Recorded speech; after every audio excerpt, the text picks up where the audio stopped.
All right, it's your boy ConcertViz34. Gonna try this again. I may need to get some upgraded computer or fix a problem on this current computer to get you guys some better streaming quality. But trust me, the camera is good. The mic I have is upgraded. But I think it's the computer. But for anyone watching this on the replay or that comes in, thank you guys for supporting the page. Going to talk a little D&B, and if anyone pops in and has some topics, we can actually add that to this stream. And if not, I have some stuff real quick I can go over. And let me know in the comments too if something is choppy, if there's a bad connection. Let me know. And I'll try to see what I can do. But I want to talk some D&B today, but I want to talk about some positive stuff. Sometimes I give some critiques. I do want to talk about what I liked about this summer tour for D&B when they came back from the Europe tour to the United States, and then they went across the country. Some new venues, some old venues, some venues were removed, but ultimately they did do their summer shenanigans here in the States. I went to 5 shows this year. So I went to Mansfield, Massachusetts. I went to Hartford, Connecticut, and I went to the 3 shows at the Gorge. So I got 2 East Coast, obviously 3 West Coast. And the band this year was all about certain moments. Yeah, John did 9 shows. Stop flexing on us, John. Some of us, we ain't on that level yet of you doing hella shows, and you're trying to downgrade, you're trying to like scale back. So John went to Pensacola, right? You went to Nashville. Yeah. The funny thing, John, you have a son. You got kids to feed, and you went to more shows than me. Like, that's embarrassing. Like, I have no kids and no responsibilities, and you went to more shows. But he went to some of the earlier shows, Pensacola, Nashville, and then he went to some of the shows in the middle. And then before he knew it, he was on his last show with 2 Deer Creek, right? 2 Alpine, so that's 4. Nashville and Pensacola, 5, 6. And then whatever the other ones were. Nashville. Did you go to Cincinnati? Oh, SPAC, 7, 8. Yeah, so that's 2, 4, 6. Wait. 2 Alpine, 2 SPAC, 2 Deer Creek. Oh, Riverbend. That's what it was. Pensacola and Nashville. So now. But this year, this band was about certain moments. It was about certain moments in songs. It was about certain moments in the set where they just brought it. Okay?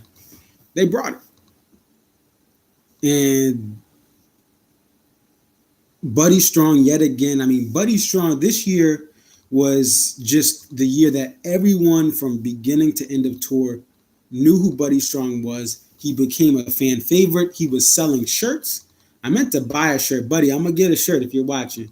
Eventually, I promise you I will support it. But Buddy Strong became a special part of this band. And despite you not having that violin, which people do miss, and I think the more that I get into this, I have to admit, the more I miss the violin. Although I've said, look, I can listen to D&B without the violin. I'll listen to the Stone without the violin. But I think Buddy Strong really reigned supreme. First thing was Every Day. Every Day was Buddy's song. Okay, he does his organ. He does his honey, honey, honey, honey, however you want to say it. People were saying Buddy, Buddy. All right. Buddy Strong took over Every Day. That became his song. Buddy Strong supported Dave with vocals yet again for a second year in a row, just solidifying the presence he can have on songs. And Buddy Strong, when he had moments to play a bartender, when he had moments to be lying in the hands of God, he enhanced these songs for the better. So this was just a year where this band does need Buddy Strong to be energized. He's a vital part of the future of this band, especially with Carter and Dave and Tim being older. Yeah, and the versatility and stage presence. John, just do the video for me, man. You're making great points. Right. It helps you to make to kind of take your mind away from Where's Boyd. And that was another key of this year, right? You have people saying, all right, yes, all right, this is how they are. They're not going to have a violin player back for the foreseeable future, if ever. Deal with it. Don't go to shows or go to shows. And the people that went to shows, they understood that. And then we had Boyd play live, and it's like, okay, yeah, he should have never come back to the band at this point. But to play, just no, he's gone. So then some people still want a fiddle player, but point is, Buddy Strong got us focused on what he could bring, the versatility. We never needed the lovely ladies, okay? We never needed them, respectfully. We never needed them. Buddy does what the lovely ladies should do right, and you don't have to worry about the set list changing, being predictable. So Buddy Strong really filled some spaces that add special parts to songs that weren't there before he was a part of the band. Soulful singer. The other thing that was nice about this year, as I look back over the shows that I went to, right? So you did get songs like Sugar Will back in rotation. Now, for many people, they say it's a bathroom song. In 2004, some fans complained about Sugar Will. But to me, Sugar Will is a song that is special. Lying in the Hands of God is in the same category, although Sugar Will to me is, you could debate, has a different, it's from an earlier era of the band in 2004. But these two songs, Lying in the Hands of God and Sugar Will, they bring out a different side of the band that is not like heavy rock, loud noises, yelling, screaming, Meek Mill, hold up, wait a minute, y'all thought I was finished. Sugar Will added some jazz. It allowed Tim to play like Tim Reynolds wants to play electric and still be a good song. And yeah, Sugar Will is not the same since Roy passed. His sax solo was a huge part of it. And one fan was upset with live tracks too, how, Santana kind of interrupts Roy's solo in live tracks too. And one fan had talked about that, although I love Santana on that. To me, that's my favorite version of Sugar Will, is with Santana. But you have a jazzier side of the band where Sean doesn't squeal and yell. He does his bop, bop, bop, bop, bop. He does his little pops there with his trumpet, and then Tim can play electric like he wants to play electric, and it sounds solid. It's not the same since Roy passed, but it is still much better than a lot of the newer songs, in my opinion. Now, not everyone feels that way. It's not a song that gets everyone turned up and lit, but it's a nice nod to the 2004 unreleased songs. We also got Joyride back, which was awesome. I didn't hear it. Went to 3 Nights at the Gorge in here. This is the positive show. Sorry. This is the positive stream. But I did not hear Joyride live. I heard it on Sirius XM radio. John, how was Joyride to you? If you're still in, what did you think of Joyride live? I know you caught it because you went to SPAC. But I thought that the Sirius XM and then some of the taper audio got a different feel of it, because Sirius XM this year was kind of wilding out. It was hot and cold, even in the middle of shows. It was a shocker. Okay, so John was shocked. And not much to be shocked about in 2019 DMB. But Joyride coming back was a pretty cool thing.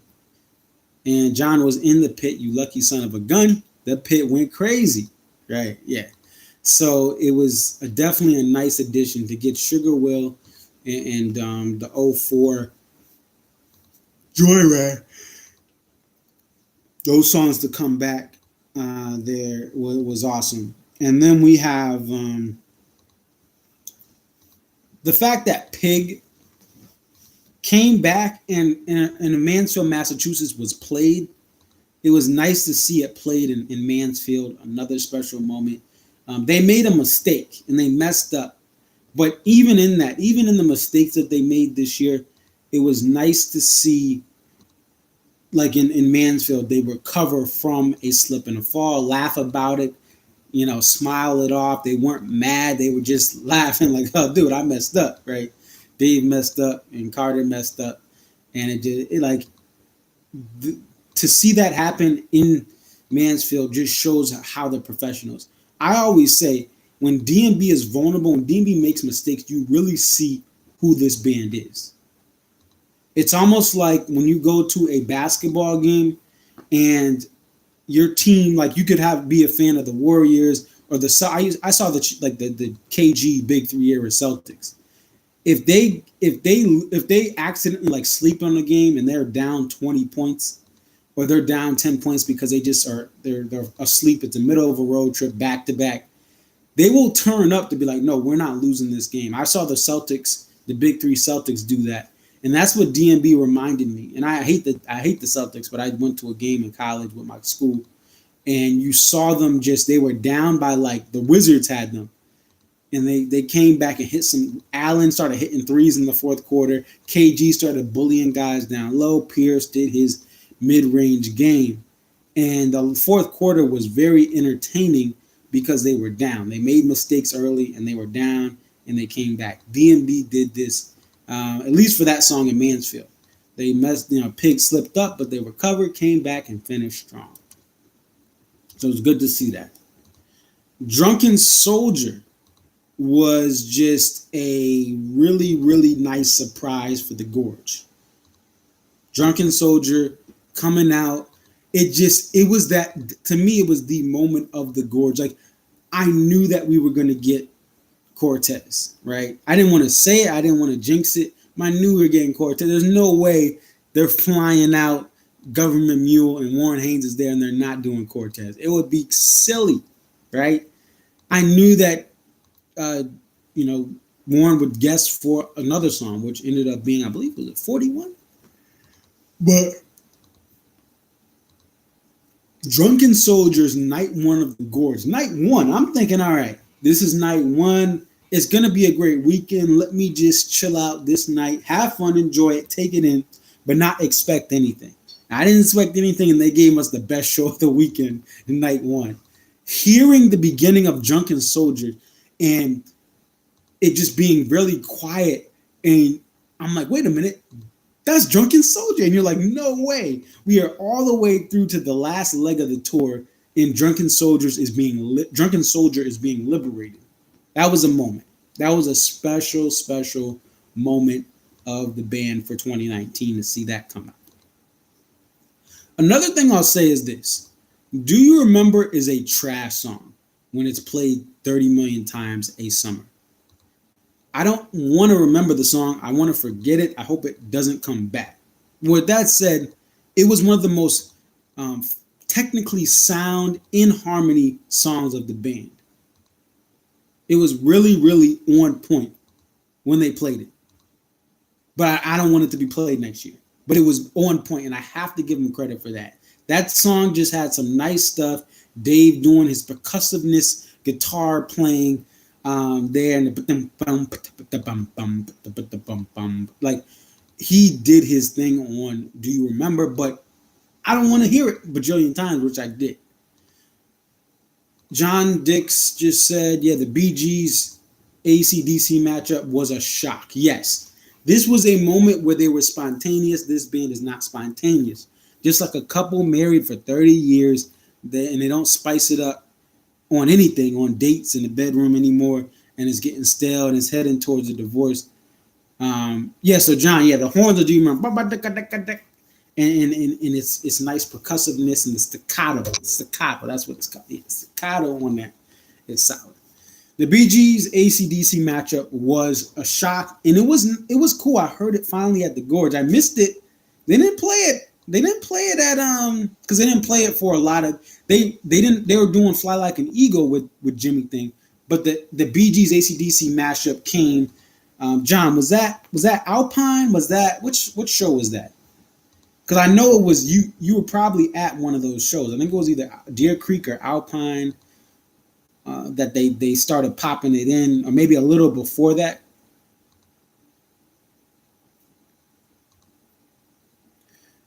And yes, and what John says, it is frustrating that they'll play the Bee Gees mashup flawlessly, but they're not playing their own stuff. They're deep cuts, so they'll learn a new song mashup, which is incredibly hard to do. Yeah, you got Right Place, Wrong Time, right? That cover there for Alpine. But the mashup, yeah, right. It's frustrating that they're gonna come up with this awesome mashup, but they're not gonna like bust out Shotgun, or they're not gonna bust out another song from the catalog, or uh, a Dave solo album song, like a Dodo, like a Trouble. He's not busting any of that stuff out, but he'll play a mashup. But it was a good mashup, you know. It would have been cooler to see, because they did it did it one time, I think, without Jimmy thing. They just did it, or Fly Like an Eagle into the mashup. Like, that was cool too, because you don't have to suffer through Jimmy thing. You just got the mashup and just Fly Like an Eagle. It was, maybe I'm wrong, but that was cool. The other thing, as far as this band having, they did surprise people with Cortez in Jacksonville. You have Susan Tedeschi come out. She lives in Jacksonville with her husband, her bandmate, Derek Trucks. And, having her come out and do and they do Cortez, like, that was a moment that, like, you're like, wow, I did not expect that from the band. Riverbend had, okay, so it was Riverbend, Fly Like an Eagle solo, no Jimmy thing. Okay. Yeah, so that was a cool thing. Like, hey, you get Fly Like an Eagle by itself. I mean, yes, it's a cover, but it's a different cover. So that was definitely a moment. The other thing about this year that was awesome is it didn't matter what show you went to. Once they got through the preseason shows, which John was at a preseason show. He was at Pensacola, and he was at Nashville. He went to 2 preseason shows. Okay, that run of shows, there they did Jacksonville and a couple other stops. That was the preseason. They were mailing in shows, cookie cutter shows, nothing special.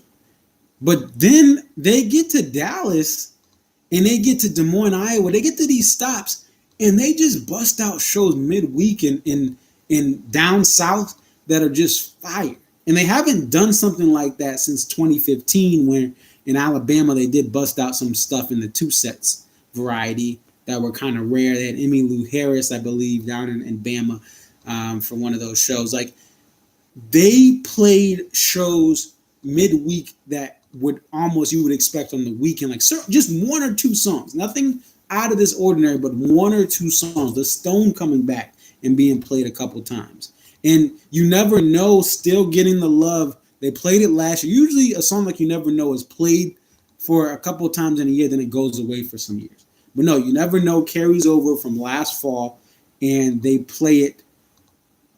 I heard it twice. I heard it at Hartford, and I heard it at the Gourds. Like, they were playing You Never Know more than average for this year, which was dope. So that was another great thing, that you have these shows that Monday through Friday, you could get a solid show any day after the preseason show. Sorry, John, again, Nashville and Pensacola. But even Pensacola had Raven, So that was the thing is, and, most of that show was cookie cutter. But you have a Raven early on in the show. I mean, early on in the touring for the North American portion of the tour. Obviously, Europe, they had some more standard set lists. It's more like those Europe shows are like a quiet festival, meaning the artists, the band doesn't have as much crowd noise they have to go through. People are sitting down and paying attention and enjoying the music, clapping their hands at the end. But it's more like an Elton John show, a Billy Joel show, than it is a Dave Matthews Band party summertime atmosphere. And the band loves that. As I said, and the European fans don't stalk them. The only people that stalk them in Europe are Americans that are going to Americans that travel over to Europe, and then they stalk them. But the European fans don't stalk the band. Smallest crowd you've ever seen with DMB, maybe 3,500 people. Yeah, Pensacola, small venue, you said. And you showed me some pictures as well. Everyone's sitting down in the bowl, right? And I shared those pictures on Twitter. Is that okay, John? Is it okay if I share a pic? Are you gonna ban me, block me if I post picture, retweet pictures and tag you, give talk, say it's from you, but post it on my Twitter feed? Are you gonna ban me? Just want to make sure you're not gonna ban me, block me, tell me to take my video down. Are you gonna sue me? Oh, you gonna sue me? Oh, okay. All right. We'll see. Look, my aunt in North Carolina, she got goons here. She took the bar in Connecticut, but she got goons here. They're lawyers. She's worked for the DA's office. All right, John. So you better watch yourself. All right. Nah, I'm just playing. I'm kidding. I'm not trying to get in no lawsuits for it. But yeah. So it's pretty cool that they did some special stuff. Yeah, I didn't see that last comment, John. I don't know what you're talking about. What do you? I don't remember any. But anyway, so that's what I liked about this year. And overall, this year wasn't live tracks worthy. This year is bonus disc worthy. This year is warehouse. 5 years from now, they need some warehouse songs. There are moments they can pick from these shows. But to be honest, 2019, there were hot and cold portions of sets. Oh, by the way, my favorite encore was Hartford. Hartford had two-step in the Halloween, and it was amazing. Okay, it was lit. So I mean, it was just, that show was, to me that was the best flowing show that I went to all year. 41, So Much to Say, Anyone Sees the Bridge, Too Much, Never Know, You Never Know, Warehouse, Samurai Cop, Don't Drink the Water, Space Between, So Right, Do You Remember, 7, Every Day, Jimmy Thing, Fly Like an Eagle, She, Cornbread, Typical Situation, Song That Jane Likes, P&P, Rapunzel, Encore Break, Two-Step, Halloween. To me, that was the best show. Now, you could argue, like, I'm not going to say if you went to Deer Creek or you went to another state, you think that show's bad. That's fine. I mean, I'm not going to debate that because I can see if you went, there were other shows that were awesome as well. And the night ones of Alpine and Deer Creek were fire, right? And the SPAC shows were, to me, a little below average of what you get from SPAC. But any below average SPAC show is still better than 99% of the tour. Night one of the Gorge was amazing to me. And everyone has their opinions. Everyone's different. But Hartford just, man, they were on fire. Cornbread was at a different tempo. Samurai Cop wasn't half bad for Samurai Cop being played so much. And he had the Les Paul Jr. It was a better mix for Samurai Cop with the Gibson Les Paul Jr. It's a red guitar that he used this year for Samurai Cop. Tim Reynolds had the Supra guitar that he's been experimenting with in 2019. And it's a better mix with this band than the Telecaster. And I play a Telecaster. I have a Telecaster. And it's a better mix than some of the other stuff. The Supra, to me, is just the better blend with this band and having to hear other people in the mix. Or you should be able to hear more people in the mix. So I did like when he switched over to that. Let's see. What else?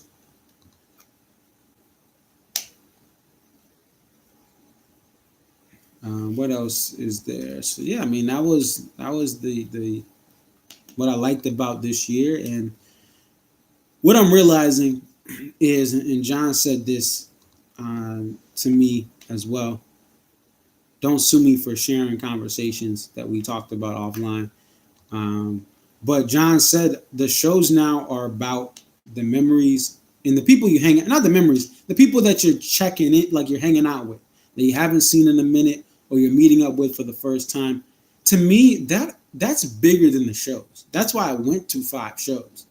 Is, Friday of Mansfield, I sat by myself, but I went up with the couple I married last year, my friends from college, Pete and Megan. So I drive up with them. We tailgate. We didn't have Red Claw, John. We had the other sparkling cider, man. I mean, sparkling. I tried a little bit of the sparkling uh, alcohol or spiked spark, whatever it is. Those, it's like the polar spark spritzers or whatever, but they're spiked. So I had my first experience with them. I'm like, whoa! Now I see why people get trashed off these. And then white, not red, White Claw. I don't know what that. Anyway, so I hung out with them, and we all came up. It was cool. And then I met Lauren Kite for the first time, and hopefully next time I can meet the whole family if they're there, or the husband as well. I know we were short. We had to run to our seats, but it was cool. Friday night, Saturday, I went with my boy Pete. He left the wifey at home. Saturdays for the boys. We went to the Saturday show, and then the Gorge. I met up with a DMB fan, Katie, I believe her name was, but she was from Kentucky. Really nice, and we hung out pretty much that night, and then we just happened to sit next to each other. Like, hey, you want to do this? You want to? I don't know. And then Saturday I sat closer, but I stopped by and visited some people, and then stopped by to Katie. And then Sunday I sat with Katie again, and then I saw who was it? I forgot. I'm drawing a blank now. Let me look up. He's in Such a Happy. Is it Justin? I think it's my guy Justin. Yeah, from Such a Happy Human Race.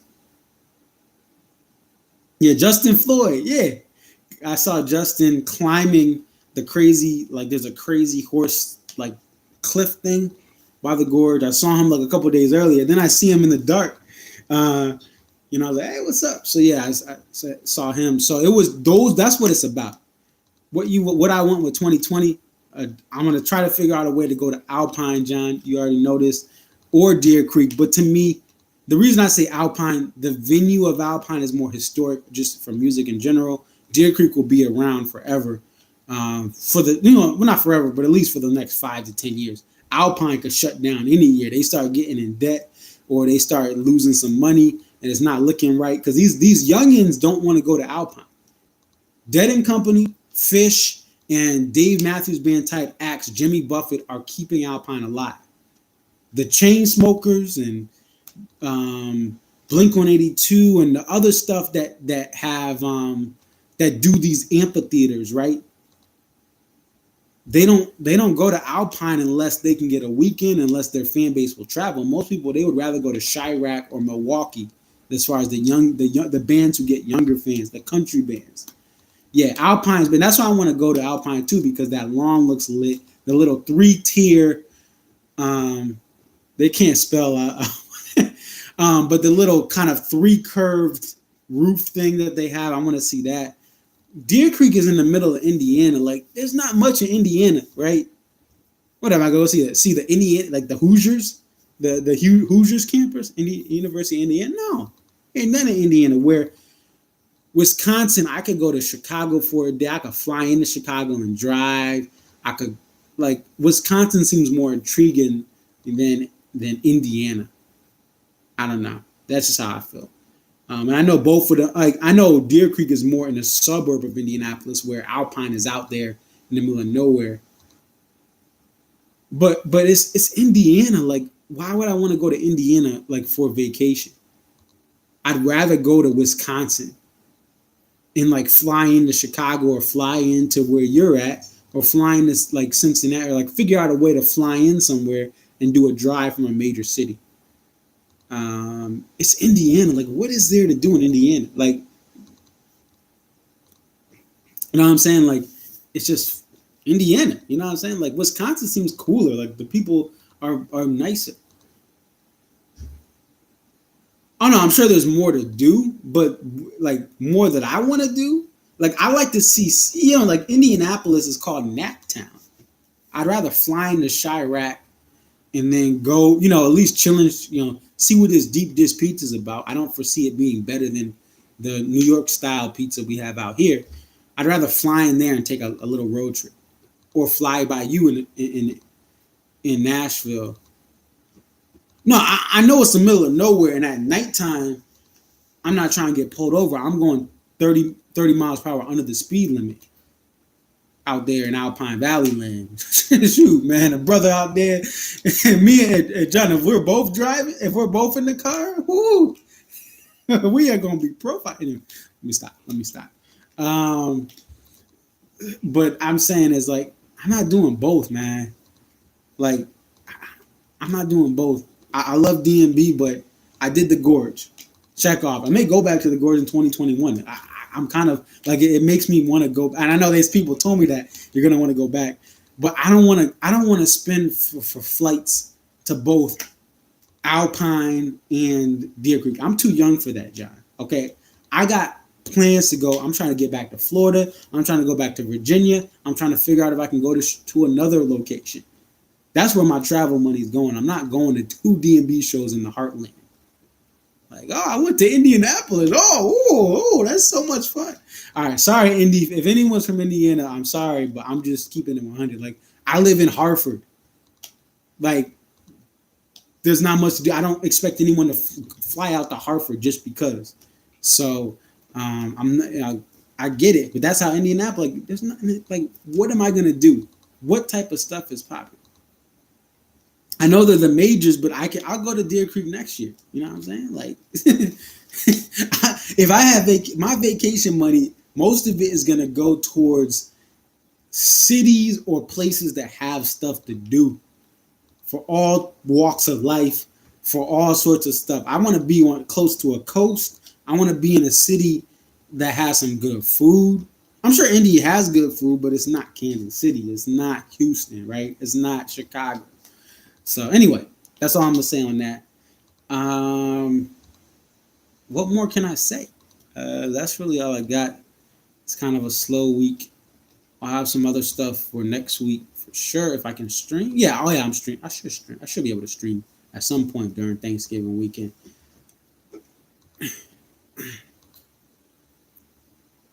But yeah. So next year, definitely trying to. And I may go to Guilford, New Hampshire. See, that's the thing is like Guilford is in the middle of nowhere, but like it's beautiful out there. My current girlfriend's in New Hampshire, so I could stop on the way, scoop her up. Hey ma, let's go to Guilford, right? If they do a show there. If they don't, then I can't go because they didn't do a show this year there. But I would definitely love to go there. But if it's not within driving distance, the only one I want to fly out to is probably Alpine. I'm too young, John. I'm too young to be going to flying to both. Like, if I had a 37-year-old, like I'm not trying to knock, but if like I got expendable income, but I'm not trying to spend it on going to these heartland small cities like Indy. So that's I know I keep repeating myself, but that's just how I feel. I'm trying to explore cities. Like I said, I'd rather go to Chicago for a week and then go to Alpine, meet you up at Alpine, like drive in there because I want to go to Chirac.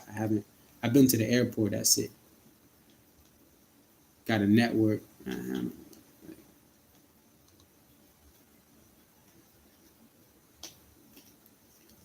We'll talk offline about trying to get some flights. See, I live in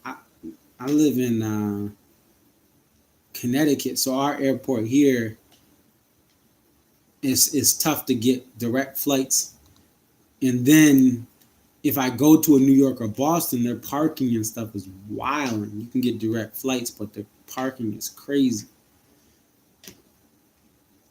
And so I don't know. We'll see.